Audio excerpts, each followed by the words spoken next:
selama ini menjadi pendukung dan relawan mantan Gubernur Jakarta. Hal ini memperkuat dugaan bahwa keberadaan Ormas Gerakan Rakyat ini merupakan upaya agar Anies Baswedan tetap memiliki panggung dan eksistensi politik hingga pemilu 2029 mendatang.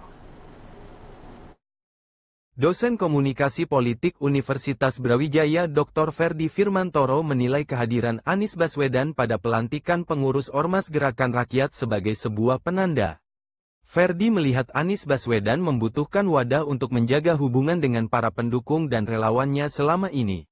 Untuk itu kehadiran Ormas Gerakan Rakyat dapat dibaca sebagai upaya Anies menjaga hubungan dengan pendukung dan sebagai langkah agar Anies tetap memiliki panggung hingga momen pemilu tahun 2029 mendatang. Ormas ini penting karena partai penguasa juga sudah memutuskan akan mencalonkan kembali Prabowo sebagai kandidat presiden pemilu mendatang. Melalui Gerakan Rakyat, maka Anies dapat membangun jejaring relawan dan pendukung yang dapat dimanfaatkan sebagai kendaraan politik. Komunikasi politik Pak Anies Baswedan ya melalui Gerakan Rakyat ini menjadi langkah yang cukup strategis bagi Pak Anies dalam konteks secara jangka panjang.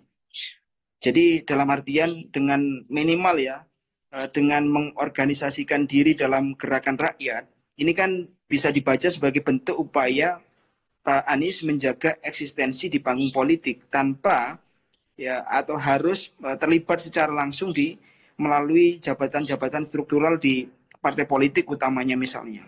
Jadi kalau kita bisa baca ini bisa menjadi cara untuk Pak Anies ya agar untuk stay relevan, membangun jaringan dan mempertahankan pengaruh politiknya. Ini saya kira membacanya ke sana. Selain memang kalau kita lihat jika pemerintahan saat ini kan intinya dianggap kurang memuaskan oleh sebagian masyarakat ya. Jadi kalau kemudian ada beberapa barangkali ini trennya akan semakin masyarakat beberapa ada yang tidak puas, maka potensial atau potensi Pak Anies ya berpotensi memanfaatkan ruang tersebut untuk muncul sebagai figur alternatif itu masih terbuka.